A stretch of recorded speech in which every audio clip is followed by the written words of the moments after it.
अस्सलाम वालेकुम। First year mathematics exercise 7.4 शुरू करते हैं। क्वेश्चन नंबर एक्सरसाइज 7.4 में क्वेश्चन नंबर 1 है a die is rolled once find the probability of getting a number 4। तो जनाब यहाँ पे बात आ रही है प्रोबेबिलिटी की। तो इन क्वेश्चंस में प्रोबेबिलिटी मालूम करनी है, ठीक है, जिसको हम डिनोट करते हैं पी से। तो जनाब एक डाई में 6 नंबर होते हैं।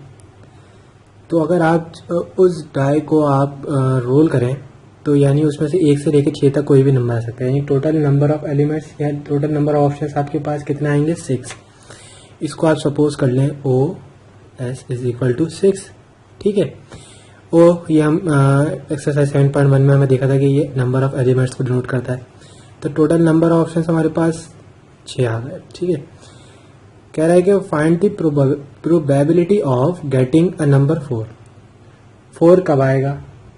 तो इसका चांस यहाँ पे क्या हो जाएगा? इसका चांस यहाँ से आपके पास बनेगा, क्योंकि 4 तो एक ही होता है डाई में, तो उसको आप कह दें ओ ए इज इक्वल टू 1, ठीक है। तो जनाब पॉसिबिलिटी ऑफ ए यानी 4 आने की पॉसिबिलिटी कितनी हो जाएगी? 1 डिवाइडेड बाय 6। यहाँ पे कह रहा है अ नंबर ग्रेटर देन 4।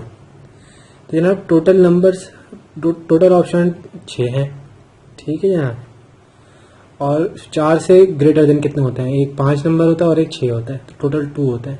तो जनाब यहाँ पे पॉसिबिलिटी आपके पास आ जाएगी 4 से बड़ा नंबर आने की 2/6 और 1/3। थर्ड पार्ट में है a number greater than equal to 4, यानी कि टोटल तो आपके पास 6 नंबर हैं और ग्रेटर देन और इक्वल टू 4 यानी 4, 5, 6 टोटल कितने बने? ये 3। तो जनाब ये हो जाएगी पॉसिबिलिटी इनकी ग्रेटर देन 4 और इक्वल आने की 1/2। आ नंबर 7। तो जनाब वैसे तो आपके पास 6 हैं लेकिन 7 तो आ नहीं सकता, तो इसकी क्या है प्रोबेबिलिटी? 0। तो जनाब इसकी प्रोबेबिलिटी आ जाएगी 0/6, जो कि 0 ही रहेगा। आ नंबर ग्रेटर देन 7, ये भी क्या आएगा आपके पास? 0 डिवाइडेड बाई 6 और ये हो जाएगा 0। आ नंबर लेस देन 9। तो जनाब टोटल ऑप्शन से 6 हैं, ठीक है, और टोटल नंबर्स 9 से छोटे कितने आ सकते हैं? 1 आ सकता है, 2 आ सकता है, 3, 4, 5, 6 यानी 6 ही आ सकते हैं। तो 9 से छोटा होने के जो चांसेस हैं वो क्या आ जाएगा? 1%, ठीक हो गया। क्वेश्चन नंबर 2 कह रहा है if 3 coins are tossed simultaneously what is the probability of obtaining at least 1 tail at least 2 head. तो जनाब कॉइन्स में एक हेड होता है और एक टेल होता है। तो ये ना जब 3 कॉइन उछाले जाएंगे तो कह रहा है प्रोबेबिलिटी क्या है कि उसमें कम से कम एक टेल आए, ठीक है। फर्स्ट पार्ट में कह रहा है कम से कम एक टेल आ रहा हो। तो जनाब पहले तो देखें कि आपके पास क्या क्या ऑप्शंस आ सकते हैं। जनाब जब 3 कॉइन्स आर टॉस्ड आपके पास क्या आ सकता है? हेड हेड हेड आ सकता है, ठीक है। टेल टेल टेल आ सकता है। इसके अलावा क्या आ सकता है आपके पास? Head head tail. और इसके अलावा आपके पास आ सकता है हेड टेल हेड। और अगला कमीशन आपका पास बनेगा टेल हेड हेड। इसी तरह से बनेगा आपके पास टेल हेड टेल, और आपके पास बनेगा टेल टेल हेड, और आपके पास बनेगा हेड टेल और टेल। तो देखें टोटल आपके पास बन रहे हैं 8 ऑप्शंस, ठीक है। तो ये आपके पास होता है 2 की पावर 3, ठीक है, ये बनेगा 8। तो कह रहे हैं एटलीस्ट 1 टेल। तो जनाब एटलीस्ट 1 टेल यानी कि आपके पास यहाँ पे देखें टेल कितने में आ रहा है? टेल तकरीबन देखें इसमें भी आ रहा है, इसमें भी आ रहा है, इसमें भी आ रहा है, इसमें भी आ रहा है, इसमें भी और इसमें भी सिवाय इसके। तो टेल आपके पास जो टोटल आ रहा है वो आ रहा है यानी ओ ए आपके पास क्या हो जाएगा? 7, ठीक है। 7 ऑप्शन ऐसे हैं जिसमें आपके पास एटलीस्ट 1 टेल आ रहा है, और टोटल आपके पास कितने थे? इसको आप ओ एस कहते हैं, ठीक है, 8 थे। तो सिंपल ये क्या हो जाएगा? पॉसिबिलिटी ऑफ ए आपके पास आ जाएगी 7/8, ये हो जाएगा इस पार्ट का आंसर। एटलीस्ट 2 हेड तो जनाब एटलीस्ट की बात आ गई। तो सबसे पहले तो ये देखें हमारे पास टोटल पॉसिबिलिटीज़ 8 थी और एटलीस्ट यानी कि 2 हेड किस में आ रहे हैं। अब ये देखें 2 हेड कितने ऑप्शंस में आ रहे हैं, तकरीबन यहाँ पे देखें यहाँ तो 3 ऑप्शंस में आ रहे हैं। 1 2 3 4 दफ़ा आ रहे हैं 2 हेड्स एटलीस्ट। तो जनाब इसकी पॉसिबिलिटी आपके पास आ जाएगी 4/8 और ये हो जाएगा 1/2। यहाँ थर्ड पार्ट में कह रहा है 2 हेड्स एंड 1, यहाँ पे आपके पास है टेल। ठीक है, तो अब 2 हेड्स और 1 टेल आपके पास आ रहे हैं सिर्फ 3 ऑप्शन ऐसे, जिसमें 1 टेल और 2 हेड्स होंगे। तो जनाब ये आपके पास क्या आएंगे 3 और टोटल आपके पास कैसे कितने थे 8। तो जनाब आपके पास इसकी पॉसिबिलिटी आ जाएगी 3/8। ऑल हेड्स सिर्फ एक दफ़ा आ सकते हैं। ठीक है जनाब, तो ये आपके पास क्या हो जाएगी = 1/8। No head and no tails, ऐसा तो हो नहीं सकता। ठीक है, तो यानी ये कह रहा है टोटल तो आपके पास 8 चांसेस हैं, लेकिन नो हेड और नो टेल्स की कितने चांसेस हैं आपके पास 0। तो इसकी प्रोबेबिलिटी आपके पास आ जाएगी 0/8 और ये 0 ही रहेगा। द सेम फेसेस कब कब आ सकते हैं। सेम फेसेस आपके पास सिर्फ आपके पास आएंगे दो पॉसिबिलिटी ऐसी हैं जिसमें सेम फेसेस आएंगे, या तो हेड आ जाएंगे या सिर्फ टेल आ जाएंगे। तो ये सिर्फ 2 हो जाएंगे आपके पास। तो आपके पास इसकी पॉसिबिलिटी आ जाएगी 2/8 और ये हो जाएगा 1/4। कह रहा 2 faces the same and the other different. तो जनाब इसके लिए तो आपके पास यहाँ पहले आप देखें टोटल आपके पास 8 ही रहेंगी और सेम फेसेस और एक डिफरेंट, ये आपके पास कितना हो सकता है। एक आपके पास ये पॉसिबिलिटी हो गई, दूसरी ये हो गई, तीसरी ये हो गई, चौथी ये, पांचवी ये, छठी ये।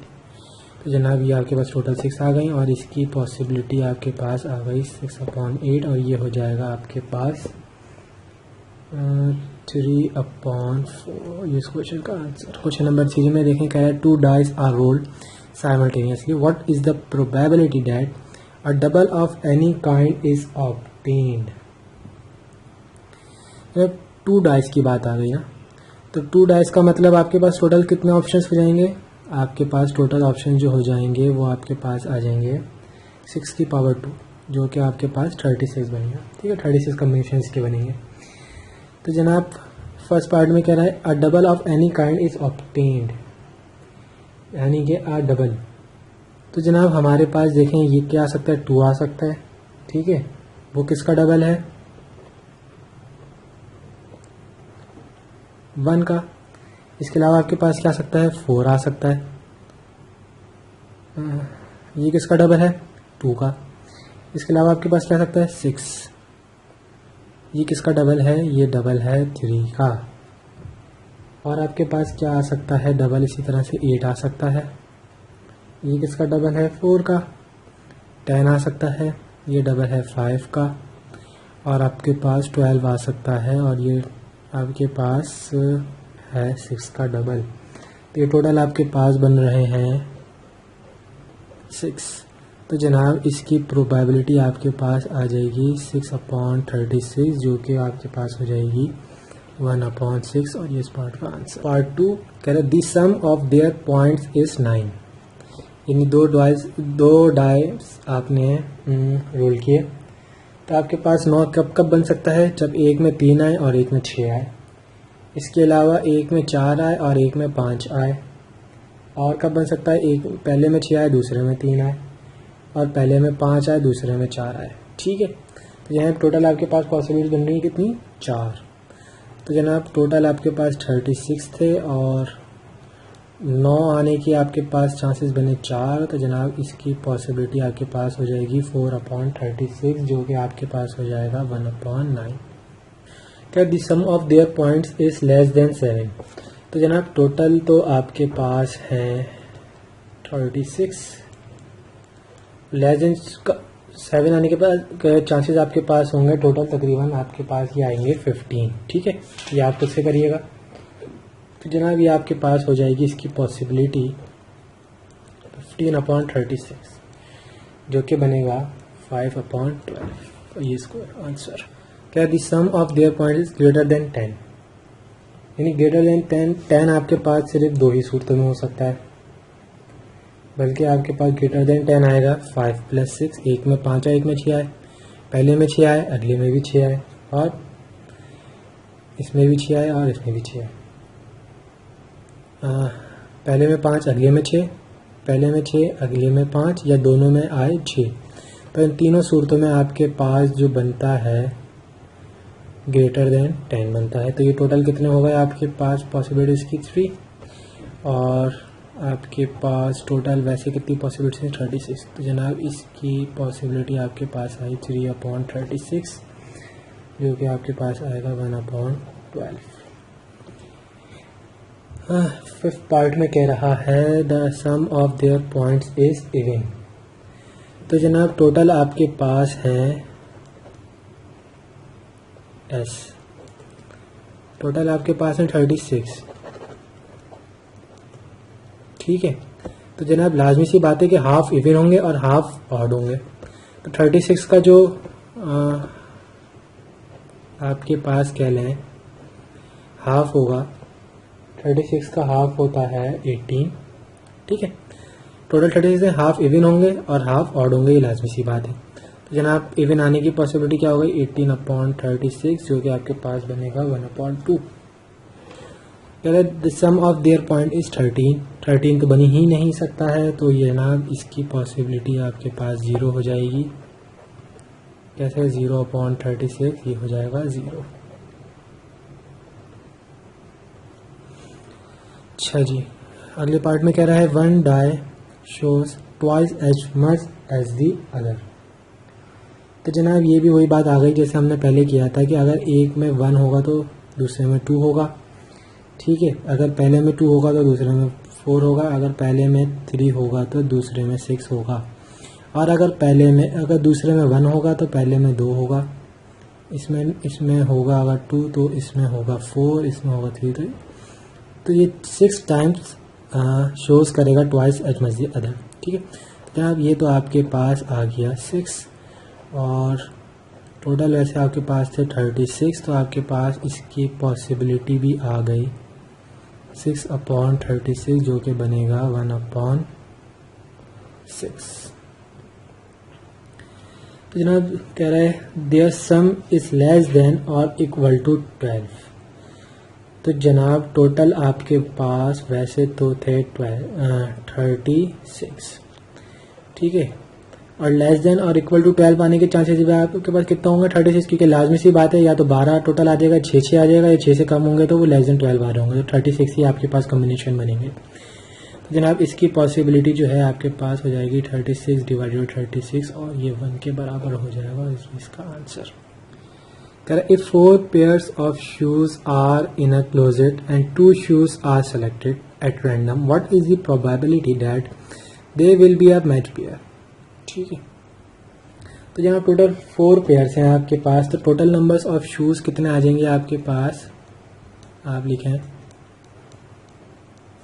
टोटल नंबर ऑफ शूज आपके पास आ जाएंगे 4 × 2, ये आपके पास बनेंगे 8। ठीक है, 4 पेयर्स हैं तो एक पेयर में 2 शूज होते हैं, तो टोटल तो आपके पास आ गए।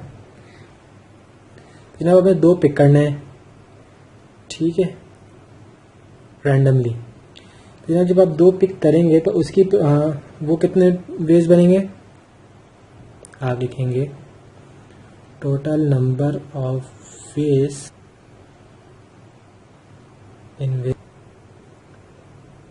2 शूज आर सेलेक्टेड, वो कितने हो जाएंगे आपके पास, ये आपके पास बनेंगे 8 और 2, टोटल 8 हैं, 2 आपने सेलेक्ट करने हैं, ये आपके पास बनते हैं टोटल 28 वेज। कम्बिनेशन का फॉर्मूला लग रहा है। ठीक है, 8C2 ये आपके पास बनेंगे 28 वेज। तो जनाब there are 4 match pairs.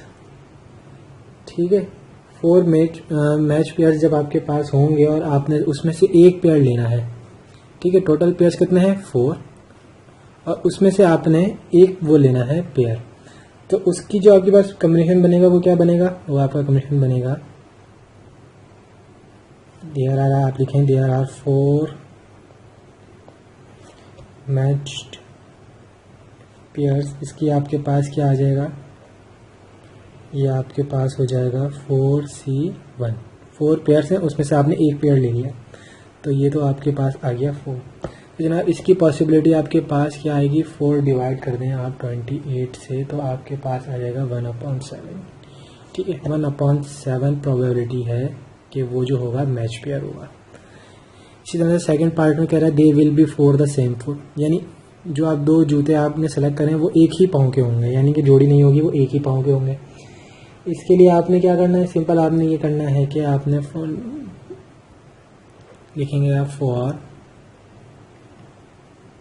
The same foot, ये आपके पास आ जाएगा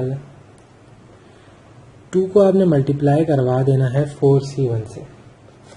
ठीक है, ये आपके पास टोटल बनेंगे 12, क्योंकि हमने यहाँ पे 4C2 होगा। ठीक है, जो 4 जोड़ियाँ हैं उसमें से आपने 2 जोड़ियों के सेम फुट उठाने हैं। ठीक है, और वो भी 2 वेज में हो सकते हैं, तो 2 × 4C2 ये हो जाएंगे 12।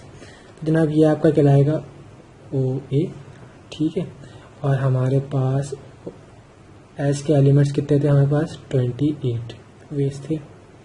तो जनाब यहाँ पे आपके पास इसकी पॉसिबिलिटी आ गई कि एक ही पाँव के जूते आपके पास आए, ये हो जाएगा 12/28, ये बनेगा 3/7, ये हो जाएगा इस क्वेश्चन का आंसर। क्वेश्चन नंबर 5 का 3 persons are contesting elections from the same constituency. Mr. X and Mr. Y have the same chance of winning, but Mr. Z has twice the chance of either Mr. X or Mr. Y. What is the probability that Mr. Z wins or Mr. X does not win? तो जनाब Mr. X का जो chance है वो है X। ना Mr. X के chances हैं अगर X के, ठीक है, तो Mr. Y के भी सेम ही है, X के बराबर है। लेकिन जो मिस्टर Z है उसके जो चांसेस हैं twice the chance of x, mister X और Y के, यानी कि इनके X हैं तो ट्वाइस क्या हो जाएगा 2X।